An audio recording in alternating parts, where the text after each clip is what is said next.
Assalamu alaikum wa rahmatullah. I wanted to do a week, like a week at a glance, with me at and for you. A little bit of, how my days are going. So I'm gonna start with today, June 6th, Saturday, and it's 3:05 p.m. currently.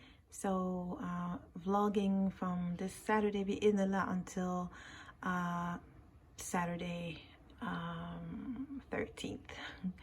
All right, so where are we are in USA, California, and it says here, it's a quote from Tony Robbins. It says, whatever you hold in your mind on a consistent basis is exactly what you'll experience in your life.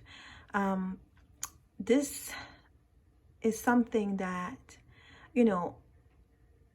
non-Muslims are talking more and more and more about. Like, you have the whole science of cognitive behavioral therapy, you have neuro-linguistic programming, which is NLP, you have REBT, and then other that they don't that's not how they call it, but it is more and more and more and more,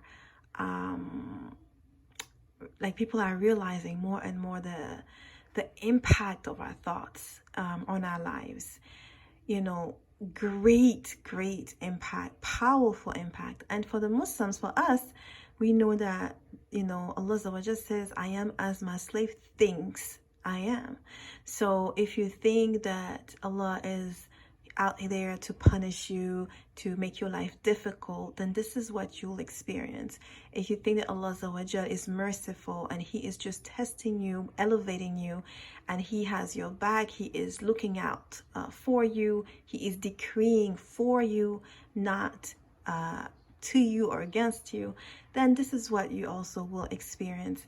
And this is something that I'm really working on, because I'm seeing in my own life, in the life of others, how impactful our thoughts are and how harmful certain thoughts are on our health, on our whole being.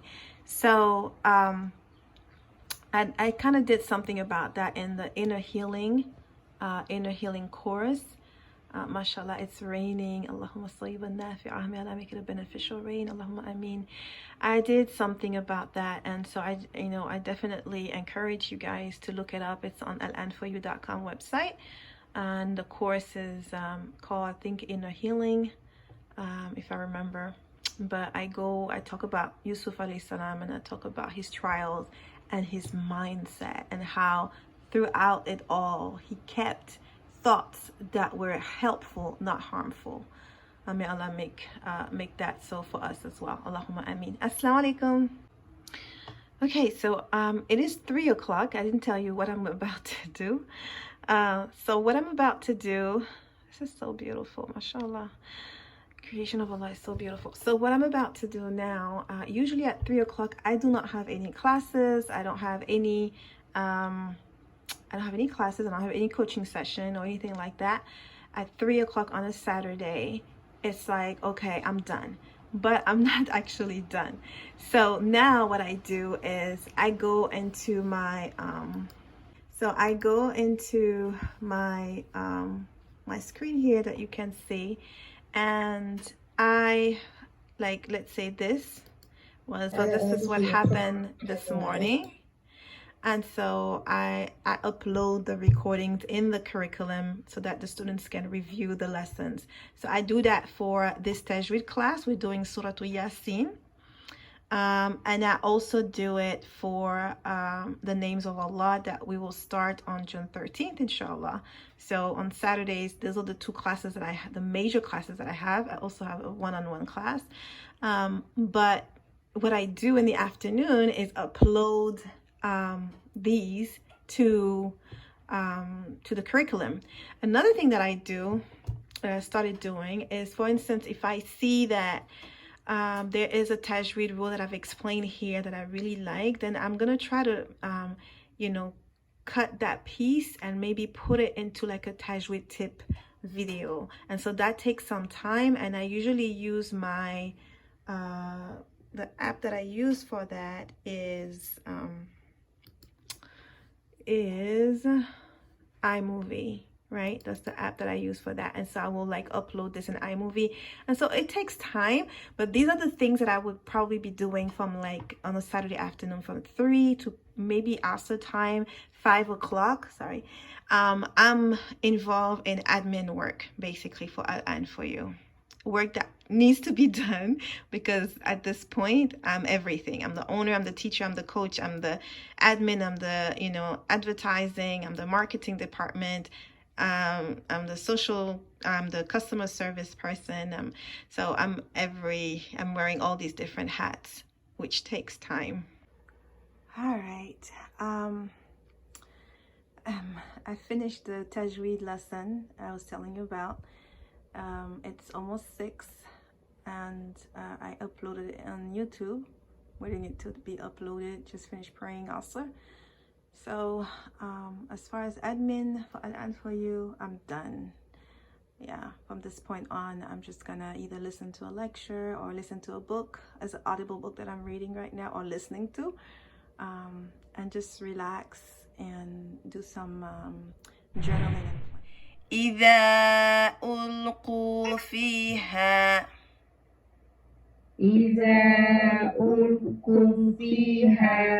سمعوا لها ميم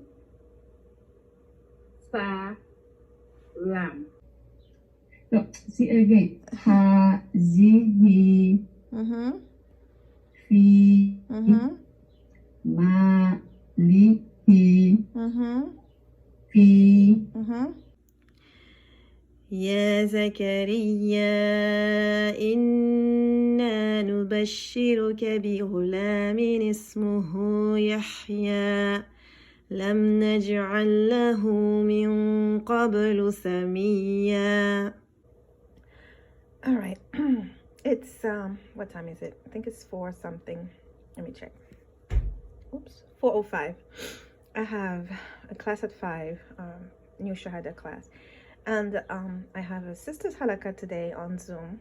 We moved the halakha in Atlanta to a virtual halakha because of the quarantine, and we're going over the 7 plots from the writings of Ibn al-Qayyim. This is a lecture that my husband gave to the sisters and a sister halakha in 2014. So I'm going back, that's why it's good to write notes, and going back over the notes, and that's what I'm going to talk about. But Sister Ruqayya will also talk about, you know, how this is a time to really preserve the family bonds and especially marital harmony. So it should be interesting, inshallah. Sunday night, y'all. Subhanallah, look at this. This is in the Philippines. So Alhamdulillah, today everything went really well. The one-on-one classes, I had the Shahada class as well, the group class with the Shahada sisters, and then the 7 o'clock sister halakha. This was our first virtual halakha, and it went really well. Information was very beneficial, and so it looks like that's what we're gonna do moving forward until, you know, things go back to normal. Assalamu alaikum. MashaAllah, this is beautiful. We are in Germany, and it says in the quote, "You yourself, as much as anybody in the entire universe, deserve your love and affection." Definitely, I think a lot of problems results of people not really loving themselves in a healthy way, in a God-fearing way, is what I mean. So we are June 8th, Alhamdulillah, and I'm going to work on finalizing the slides for the names of Allah. We start June 13th. I'm excited. So I'm about to do that for the next 30 minutes. I'm going to put my timer so I don't get distracted. So I'm actually going to put the timer. Okay, and then I'm going to start. All right, assalamu alaikum. Sun is out. Assalamu alaikum wa rahmatullah. Today is June 10th, a Wednesday. It's 9:24 a.m. and the quote, we are in Vietnam. The quote of today is, "At the end of the day, we can endure much more than we think we can. It's interesting because the week with the Tadabbur class, we have a step forward every week. And what it is something that, we studied from the Tadabbur session, and we'll take one element of it and we'll try to implement in our lives throughout the week until the next session. And then, it doesn't expire until, you want to let it expire. So, but the focus this week is sabr. So when it says we can endure much more than we think we can. So throughout this week, I've been trying to remember sabr. And instead of just responding impulsively, like I would try to restrain myself and say, okay, no, give it some time. And so Alhamdulillah, it's a good reminder. Lots of mountains. Wow, mashallah. All right, so I'm about to start the class of Ahadith. Wednesday is my midweek review day, but I also have a free class on, it's like a book club, and we're doing a book. And so what we've been doing for a couple of months now is this book here, explanatory notes on Imam An-Nawawi, 40 Ahadith. We are doing Hadith number 31 and 32 today, so we're almost done with this book. And then, so I'm still deciding on the next book. I have an idea, but I just want to finalize this. And I have a few things to do, and I have some group classes today. And I end the day, inshallah, with a coaching session from a sister in London. And that ends at 8:30 tonight. So a full day, but like I said, I'm vlogging this week, giving you an idea. I wasn't consistent, I think, yesterday. Yesterday was my coaching day. I had one coaching session and a few classes at the end, Qur'an classes at the end of the day. But most of the day was spent really preparing coaching, following up with my coaching clients, and also doing a little bit of lesson planning for the Names of Allah Saturday. All right, Assalamu alaikum. With heat. That's why I like perseverance, because it's like you don't quit. It's difficult, but you persevere. You get up again, you fall, you get up again, you fall, you get up again, right? You just don't quit. That's sabr, right? And so now Allah did not just say sabr. He said sabran jamila. Jamila is beautiful, beautiful, a good patience, a beautiful patience. I want to read to you what Asadi said. Actually, I think I did even, I wrote it down here. So persevere in calling your people with good grace. That's how Asadi said it, with good grace. And do not be impatient or get tired. Rather persist as Allah has commanded you. Do not be deterred by what you see of them, for there is much good in bearing that with patience. Assalamu alaikum, Umi Yahya. Today is Thursday and it is June 11th. It is 1:54 p.m. and we are in India. I can't pronounce the city, Tungnath, I'm not sure, in India. The quote says, if you really believe in what you're doing, work hard, take nothing personally, and if something blocks one route, find another. Never give up. This is, to me, the definition of sabr, and especially of what we talked about in Tadabbur last Thursday, actually, how it's about persevering. And this was the message, not exactly, but this was what we reflected on from the tafsir in Surah Al-Ma'arij, and how Allah was telling Rasulullah Sallallahu Alaihi Wasallam to keep having sabr, and not to be deterred by the people asking him, questioning him, doubting, being skeptical. And look at the quote of today. SubhanAllah. Yeah, today is session 2 in Tadabbur. Alhamdulillah. Excited about it. Assalamu alaikum. The color blue is a calming color, okay? So blue is one of those colors that calms you. And imagine this is what we look, but imagine we had this type of sky on a regular basis. How desire to ransom himself. You know what ransom means, right? Like take this person instead of me from the punishment. Take my kid, take my children, your children that you're ready to die for. you're gonna place them in front, not you, but the criminal. We're gonna place them in front. It's like, take my children, but do not take me. Take my wife, but do not take me. Take my brother, but do not take me. Really will help us, honestly, is take it to Allah. Whatever situation you find yourself in, take it to Allah.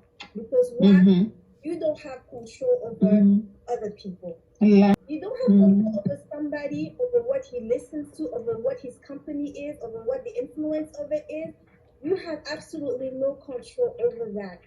What you have control over is your dua, right? Right? Because God can make He can preserve your marriage. He can push away the blacksmith that are around your family, right? He can bring humorous next to you, but you have to take it to Allah. And then the number two thing that's, again, it's not easy, but it's a journey, is that you have to take it to Allah. If you help somebody, even if it's your husband or your children, help them for Allah. Because people, human nature, Allah says human is ungrateful. We are ungrateful to the one who created us. How are we going to be grateful to each other? Assalamu alaikum. I have my tea. It's 9:25. My day is about to start. Saturday. Today is Saturday, June 13th, and my major group classes are about to start in about 15 minutes with Surah Yasin, and then we have the names of Allah starting today as well. And then I will wrap up the vlog, inshallah. It was a 1 week vlog from one Saturday to the next. And so, yeah, I hope that it is beneficial. He sees the large. Nothing goes unnoticed by a shaheed. He is the one with full knowledge of all matters, witnessing the apparent, the obvious, and the hidden. Usually when you're facing injustice, if it's with someone who has done something to you, you can feel the anger, you can feel like you want to revenge, you can feel like you want to do the same to them. But then when you think about the fact that Allah is the witness, you leave it up to Him. Because He sees, He knows, He witnesses what this person has done to you, and He is the best of the judges. So He will be the one to, defend you in that situation, whether it is instant or later. But at the end of the day, just understanding that He witnesses and sees what has been done, the injustice that has been done to you. You're just giving yourself to Him, relying totally on Him to just bring justice into the situation. And you have not been hiding against yourselves. How can we even hide against ourselves? SubhanAllah. Can you hide against your skin, sisters? Can you hide against your eyes? Can you hide against your hearing? Allah said, but you thought that Allah knew not much of what you were doing, and that thought of yours, which you thought about your Lord, has brought you to destruction. Meaning the thought that Allah did not know much of what you were doing is what has caused you to be doomed and has made you losers before your Lord. So Allah is a shaheed, and He has put things in place to even witness, either for us or against us. And our own body parts are part of the witnesses. So don't even think about the angels. Think about your own body in the first place, before the angels. Sometimes we just think about the angels. Oh, the angel on my right, the angel on my... No. Think about your own body. Subhanallah. Alhamdulillah, this comes to an end. It is Saturday around 5. I'm about to upload the vlog. I hope you benefited. We also have this next Friday, this webinar. You are invited. It's free. The link will be below. Bi'idhnillah. Assalamu alaikum.